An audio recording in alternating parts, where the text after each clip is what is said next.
ওটা আল্লাহকে কাছে করার জন্য।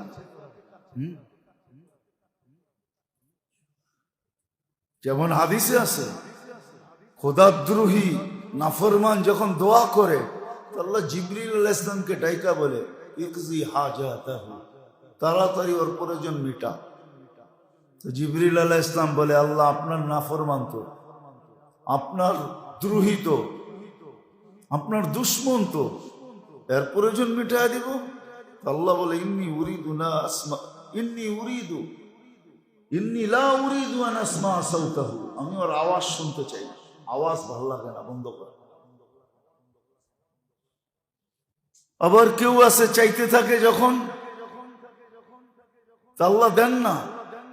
জিবরিল আলাইহিস সালাম নিজে আয়েশা বলে, আল্লাহ চাইতেছে আপনার বন্ধু, তো লিস্টিতে তো দেখি আপনার বন্ধু, দিয়া দিব, প্রয়োজন মেটায়া দিব? আল্লাহ কালা তুকদি হাজাতাহু, প্রয়োজন মেটাইস না। আল্লাহ আপনার বন্ধু তো, ইন্নী উরিদু আন আসমা সাওতাহু, ওর আওয়াজটা ভালো লাগে, আওয়াজ শুনতে চাই, দিলে বন্ধ হয়ে যাবে। আওয়াজ ভালো লাগে এই জন্য দিস না, আওয়াজ ভালো লাগে দিস না, দিলি আওয়াজ বন্ধ হয়ে যাবে। সিস্টেম এরকমই,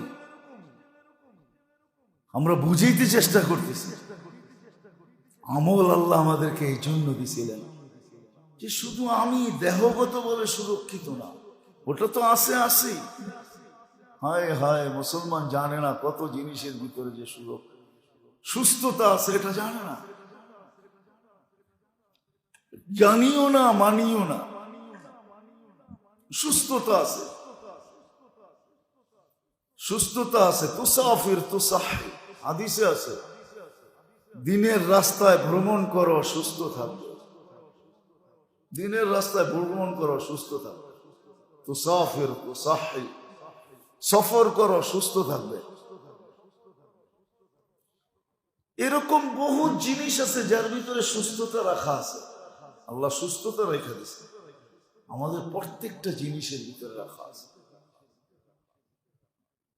প্রত্যেকটা জিনিসের ভিতরে রাখা আছে।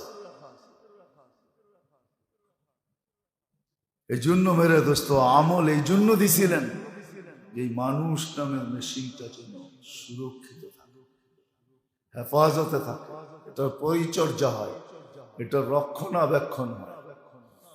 এই জন্য ঘুমের থেকে উঠার পরের থেকে আমল, ঘুমানো পর্যন্ত আমল। এই জন্যই আমল দিছেন, প্রত্যেক ক্ষেত্রে পদ্ধতি দিছেন যে এই পদ্ধতিতে করো, কেননা এটার বিপরীত প্রভাব শুধু তোমার উপরে পড়বে না, সমগ্র সৃষ্টির উপরে পড়বে। একটু আগেই আমি দেখাইলাম, আছে সমগ্র সৃষ্টি কারোর জন্য লানত করে, আবার সমগ্র সৃষ্টি কারোর জন্য মাগফিরাতের দোয়া করে, আল্লাহ মাফ করে দেন। দুটোই আছে। হ্যাঁ, এই জন্য কিতাব লিখতে বাধ্য হয়েছেন মানুষ। ইবনু কিতাব লিখতে, ইমাম তাইমিয়া রহমতুল্লাহ আলাইহি কিতাব লিখছেন, ইবাদুর রহমান ইবাদুর শয়তান, কিতাব লিখছেন। কিতাবের নামই দিয়েছেন। কেউ আল্লাহর বান্দা হয়ে জীবন কাটায়, কেউ শয়তানের সহচর হয়ে জীবন কাটায়, জীবন কাটায়। এই পদ্ধতি দুটোই দেওয়া আছে। আজকে আমরা মাথার উপর থেকে পানি গড়ায় গেলে তারপরে ভাবতে থাকি, আর আগে ভাবতে থাকি না। যুবক যৌবনে ভাবে না যে আমার যৌবন সুরক্ষিত থাকবে, তো থাকবে কি? একজনও এখানে নাই, দাড়ি পাকা হোক আর কাঁচা হোক আর যুবক হোক, যাদের পাইকা গেছে এরাও যৌবনে ভাবে না যৌবন চিরদিন সুরক্ষিত থাকবে, অটুট থাকবে কি করে। কি কোনোদিন ভাবছি দাড়ি পাকনালারা বলো না? যুবক ভাবে যে যৌবন কিভাবে অটুট থাকবে। বলে যৌবনও কি অটুট থাকে? হ্যাঁ, যৌবন অটুট থাকে, এতে সন্দেহ নেই। বিশ্বাস হয় না আপনার? জানেন দুনিয়াতে বহুত আছে, বুড়া হয়ে গেছে এখনো যুবককে হার মানায়। অটুট আছে, বহুত আছে। না চিনলে আমার লোকে চলেন, চিনে যুবক ও যৌবনে ভাবে না। এরকম প্রত্যেকটা ক্ষেত্রেই আমরা ভাবি না, অথচ দিছিলেন আল্লাহ এই ভাবনার জন্য। মাথার থেকে যখন পানি গড়ায়া যায় তখন আফসোস করতে থাকে, তখন ছুটতে থাকে, দৌড়াইতে থাকে, তখন বিভিন্ন রীতিনীতি বানাইতে হয়। কসম খোদার, মানুষের কোনো রীতিনীতি বানানোর প্রয়োজন ছিল না, এই বড় বড় ভলিউমের প্রয়োজন ছিল না, এত অর্থ ব্যয়ের প্রয়োজন ছিল না।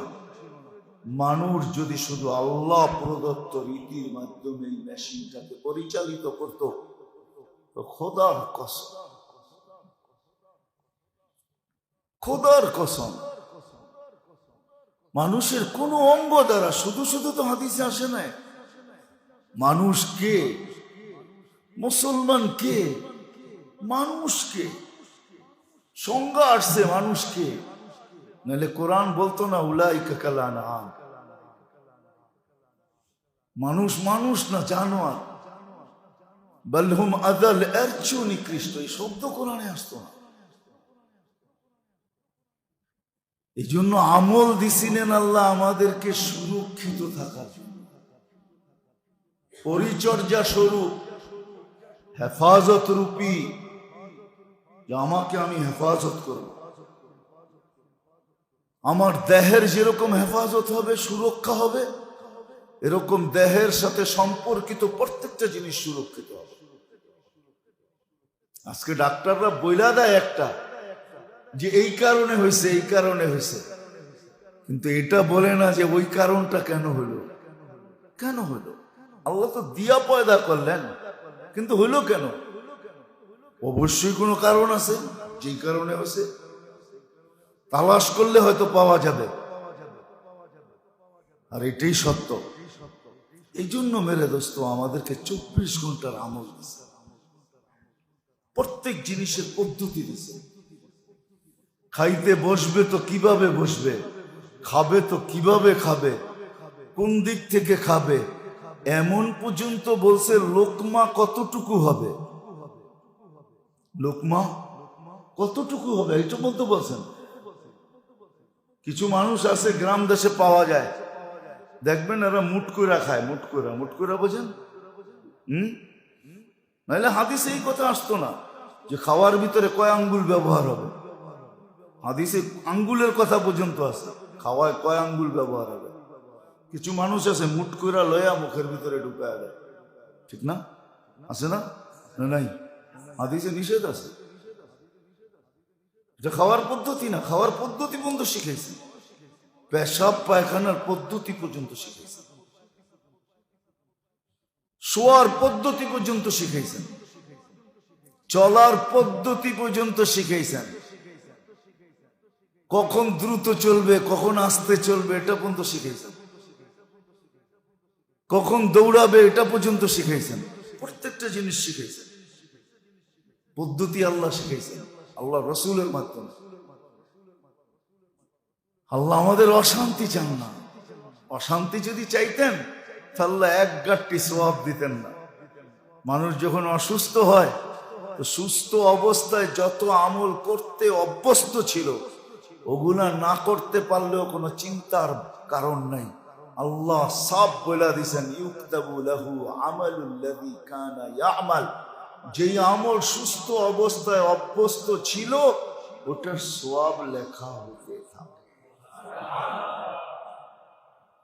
গেলে এই কথা কোনোদিন আসতো না,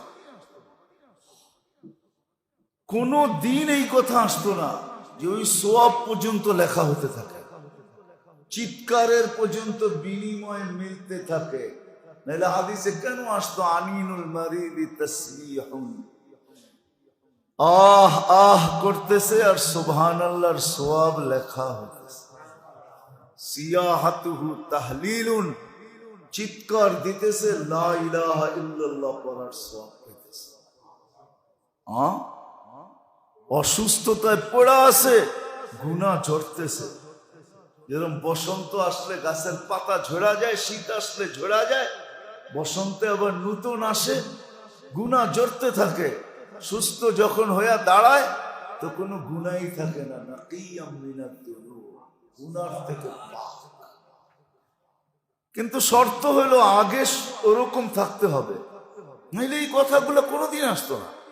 আমাদের জীবনটাই দিছেন আল্লাহ সুরক্ষিত করেন, পদ্ধতি দিছেন তুমি সুরক্ষিত থাকো।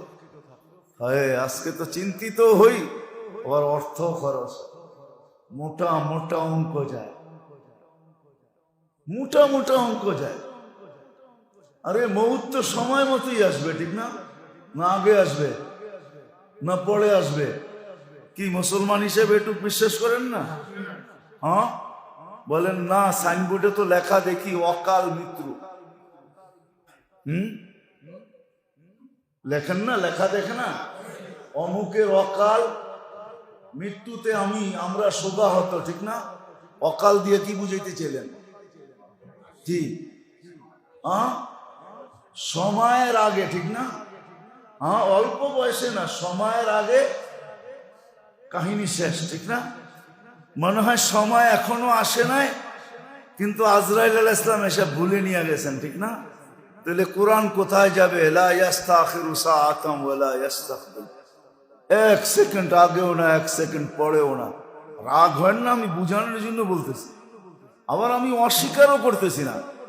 আজকে কোনো ব্যক্তি যদি জটিল রোগে আক্রান্ত হয়, সে জানলো যে আমার এই রোগের জন্য এত টাকা খরচ হবে, সে যদি এত টাকা জমা করে বলে মালিক শুনছি এত টাকা খরচ হবে, বলতেছে আয় মালিক এত টাকা আমি তোমাকে উঠাইয়া দিয়া দিলাম, সুস্থ তো তোমার কাছ থেকেই আসবে, মরবো তো সময় মতো, এক সেকেন্ড আগেও না পরেও না, তোমাকে উঠাইয়া দিয়া দিলাম, আরোগ্যতা তো তোমার কাছ থেকে নিয়েই ও আমাকে দিবে, ওর হাতে তো আরোগ্যতা বলতে কিছুই নাই, ও তো লেখেই নিবে, আমরা চেষ্টা করতে পারি, মারা গেলে আমার দায় দায়িত্ব আমাদের কাঁধে নেই। আজ পর্যন্ত কাউকে পাওয়া যাবে? বলেন আপনাদের জানা মতো যে এতগুলা টাকা জমা করে সৎকার করে দিছে, কাউকে দিয়া দিছে, যার প্রয়োজন ওকে দিয়া দিছে, মালিক দিয়া দিলাম তোমাকে, সুস্থতা তুমি দাও, পাবেন একজন? না আপনি দিছেন না আমি দিছি? হায় হায়, কি বুঝাইতে চাইলাম বুঝলেন? আজ পর্যন্ত কাউকে পাওয়া যাবে না, বরং আমার কথা নিয়ে হাসিও হইতে পারে, আবার মিডিয়ায় উল্টা লেখাও হইতে পারে, কিন্তু বুঝানোর বিষয় হিসাবে বললাম, শেফা তো আল্লাহ দিবে। ভাবা উচিত ছিল আগেই ভাবি নাই, এই জন্য আসেন মেরে দোস্ত, আমাদের জীবনটা আল্লাহ, অস্তিত্বটা আল্লাহ দিয়েছে, এটাকে সুরক্ষিত করার পদ্ধতিও আল্লাহ দিয়েছে, পরিচর্যার পদ্ধতিও আল্লাহ দিয়েছে, পরিচর্যার পদ্ধতিও আল্লাহ দিয়েছেন, সবকিছু আল্লাহ দিয়েছেন। এই জন্য আল্লাহ দিক নির্দেশনাও দিয়েছেন, আমল দিয়েছেন, শিখেন কোন সময়ের আমল কোনটা। শুধু শুধু কবি লেখে নাই, লেখক শুধু শুধু লেখে নাই, সুবহ কি হাওয়া লাখ রুপিয়া কি দাওয়া, এই কথাটা আজকের লেখা না, যে আজকে লেখছে, আমি সকালে লেখছে কেউ, আমি এখন শুনাইতেছি, এটা শত যুগ ধরে আমরা শুনে আসতেছি, সুবহ কি হাওয়া লাখ রুপিয়া কি দাওয়া। কিন্তু এটা কিছু লোক বুঝছে, নামাজ না পড়ি লাখো রুপিয়া কি দাওয়া লাগাইতেছে গায়ে। কিছু মলম এরকম আছে, চামড়ায় লাগাইলে চামড়া বিনষ্ট হয়ে যায়। কি আছে না? উনি নামাজ না পড়ি মর্নিং ওয়ার্কে বাইরে গেছে, আপনার এই মর্নিং ওয়ার্কে হাওয়া, এই হাওয়া আপনার জন্য না। সত্য এটাই, সুবে সাদেকের পরে সকালবেলার বাতাস জান্নাতের ছোঁয়া খায়া বহিত হয়, এটাই হাদিসের কথা, জান্নাত থেকে আসে। এটা ওই ব্যক্তির জন্য যে নামাজ পড়া বাহির হয়েছে, ওই ব্যক্তির জন্য, ওকে বলছে যে নামাজ পড়া, ফজর পড়া, জান্ডা হাতে নিয়ে বাহির হয়েছে, জান্ডা আছে না, যে ফজরের নামাজ পড়ে তার হাতে ইমানের জান্ডা থাকে। শুধু শুধু তো হাদিসে আসে নাই। বাতাস আপনার উপরে কাজ করবে, জান্ডা দেখা করবে, জান্ডা ছাড়া করবে না। বাতাস দেখবে কার হাতে ঝান্ডা আছে কার হাতে ঝান্ডা নাই। যার হাতে ঝান্ডা আছে ওর জন্য একভাবে লাগবে, আর যার জন্য ঝান্ডা নাই ওর গায়ে লাগবে আর ধাক্কা দিবে, অসুস্থ আরো করবে। সত্য এটাই, হাসার বিষয় না। এই জন্য আসেন, শিখেন। আমল এই জন্যই দিছিলেন যে আমরা শারীরিকভাবে, ব্যক্তিগতভাবে, সর্বস্তরে আমরা সুখী থাকি। হায়াতান তাইয়্যিবা, সুখের জীবন। এই জন্যই ছিল এটা আমলের চাদরে মোড়ানো। ঈমান তো আল্লাহ মাতৃকুলেই দিয়া দিছেন আমাদেরকে, এটা আল্লাহর ইহসান আর মেহেরবানি। জন্মসূত্রে আমরা ঈমানদার। আসতে দেরি, আজান একামত কানে আসতে দেরি হয় নাই। মুসলমানের ঘরে আমাদের অস্তিত্ব, ঈমান তো আল্লাহ আমাদেরকে দিয়েই পাঠাইছেন। মান ইউরিদিল্লাহু আইয়াহদিয়াহু ইয়াশরাহ সাদরাহু লিল ইসলাম, ইসলাম তো দিয়েই পাঠাইছেন। বাকি রইল আমল, যদি করতে পারি